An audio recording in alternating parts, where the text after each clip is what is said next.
Can you believe there's more to real estate than driving nice cars, receiving big commission checks, attending closings, and receiving your keys?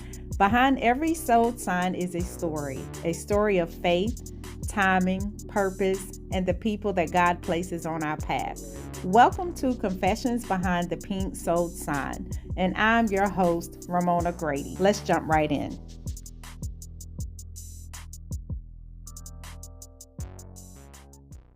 The questions of the hour. How in the world do you keep it together in this crazy world of real estate? And I hear this a lot from my clients. How do you stay so calm? Listen, y'all, I have not always held it together.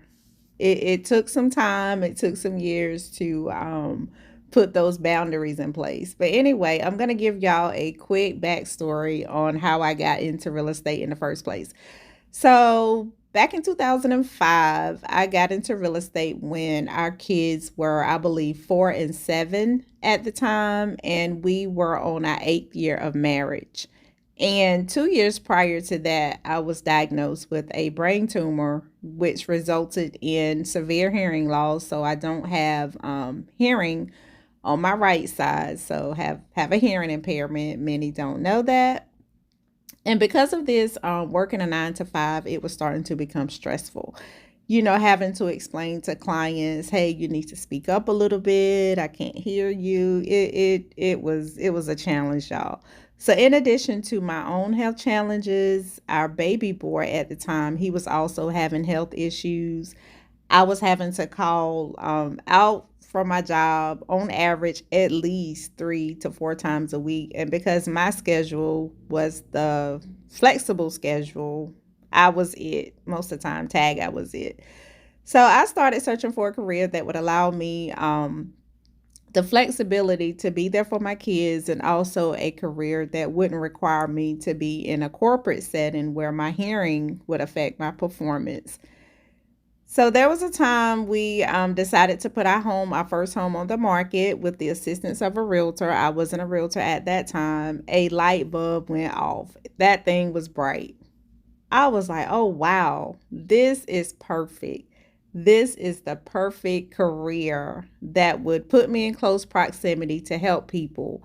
It would allow me the flexibility to care for my kids and to also earn an income. I'm telling y'all, God was definitely in the midst.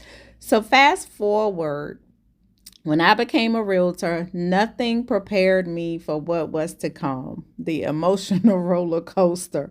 Class did not prepare me for this. The constant demand for your time. You got family requesting your time. You have clients requesting your time. Yeah, it became a little bit stressful. So in the beginning, I was still working my 9 to 5, and now trying to juggle real estate, trying to juggle home, trying to juggle life. As agents, we want the best. We want to be the best. We want to be available. We want to be that agent. Let's talk about it. So, at the start of my career, I did not have one bit of boundaries in place. I personally, I truly believe that people saw that. So what's that saying? You have to show folks how to treat you, or even better, if you do not set boundaries, others do not have a problem setting boundaries for you. That's just real.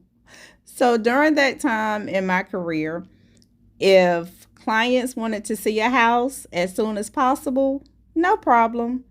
If they wanted to add even more houses during our home tour with no appointment set, knowing that I had to set the appointment and plan the day, no problem. If they wanted to ask me 100 questions with no commitment to even use my services, no problem. If they wanted to even cut into my family time, y'all, come on now. No problem. That was me. I was your yes girl. That was me. And the list goes on and on. Yep. This is how I started off my real estate career back in 2005. I really thought that I had to prove myself. I had to prove that I was the best agent by always being available. That is not true. It took a while for me to learn that. I was so afraid. I don't even know if it was fear, but I would say afraid. I was afraid to set boundaries because I didn't want to lose a client to an agent who maybe was more available than I was. I really can't believe that I was like that because today that's not my story. I didn't want to tell clients that they wanted to see that. So I didn't want to tell them. So if they called me like, well, hey, I want to see this house, I didn't want to tell them that it didn't fit into my schedule. I just made it happen. And oh my goodness. So if a client came to me without a pre approval letter, not even knowing what they qualify for, I didn't even push it.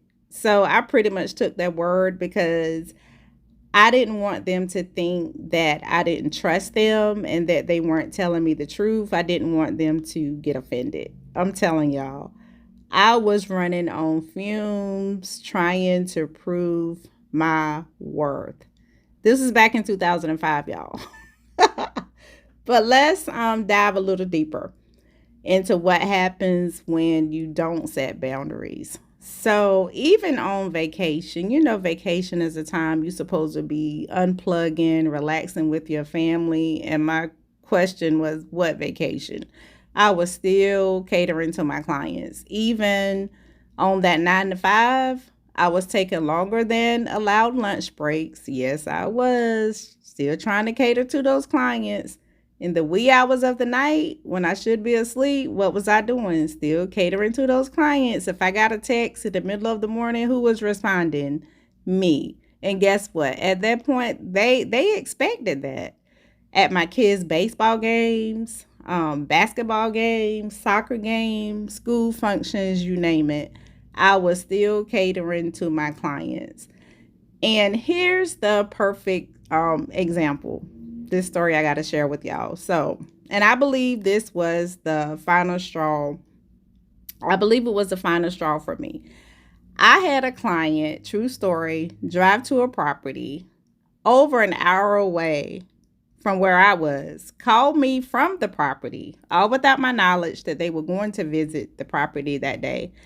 They expected, keyword, expected me to meet them at the property ASAP or give them access to the property so they could go tour the home without me. Y'all know we're not supposed to do that. Remind you, I'm at home and had no clue of them driving there until I got the actual phone call. I'm telling y'all, I cannot make this stuff up. My boundaries, I couldn't get mad because my boundaries weren't clear, but the client's expectation was that it was my job as a real estate agent to drop everything and give them what they wanted at that moment. That's what they expected. And at that point, that is where I drew the line.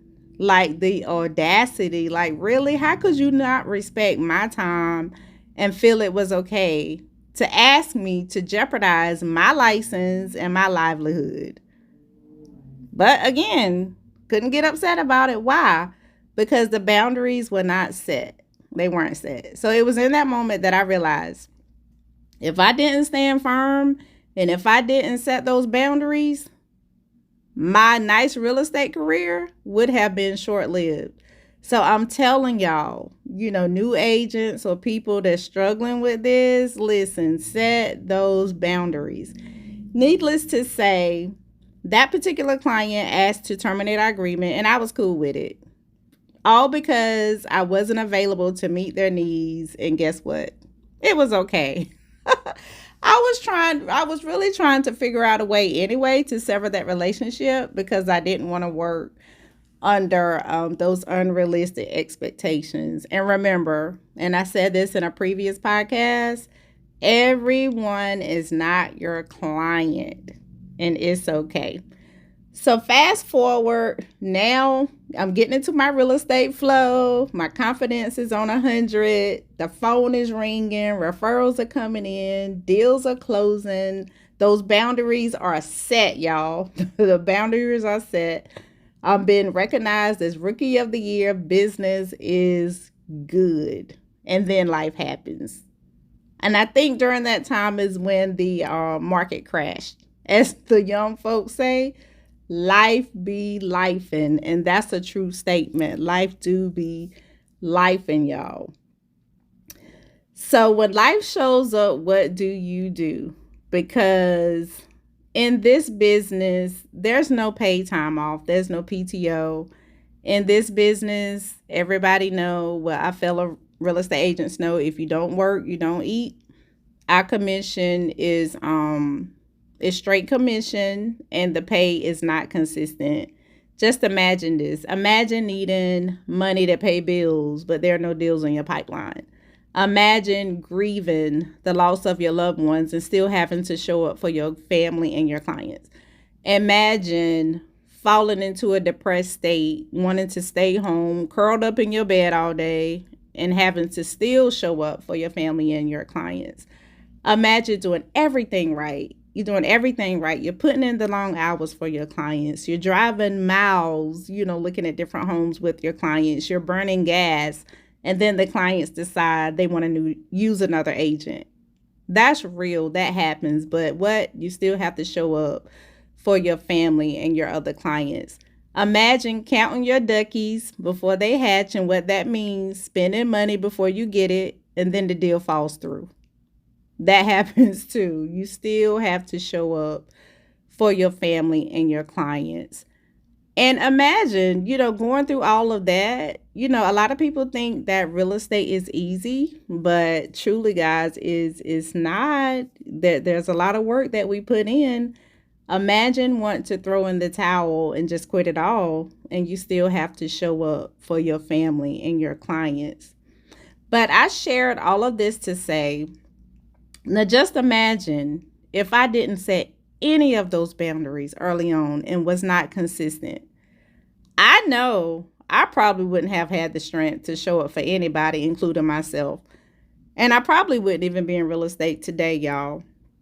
So, word of advice, whether you're a real estate agent, if you're thinking about becoming a real estate agent, or if life is just lifing for you right now, you have to pause. You have to take that break. You have to stand firm on your boundaries. And you have to show up for yourself on purpose.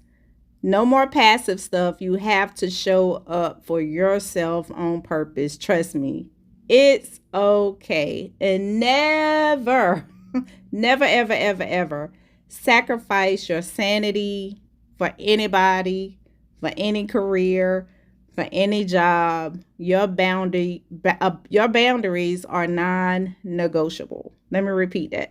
Your boundaries are non-negotiable.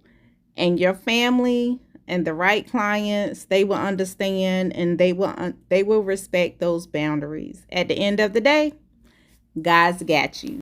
Thanks for joining us behind the pink sold sign. If today's story spoke to you just a little bit, hit that subscribe button so you don't miss the next episode. And if you have a story to share, we would love to hear it. Until next time, keep the faith, because every sign has a story and you are a part of a bigger one.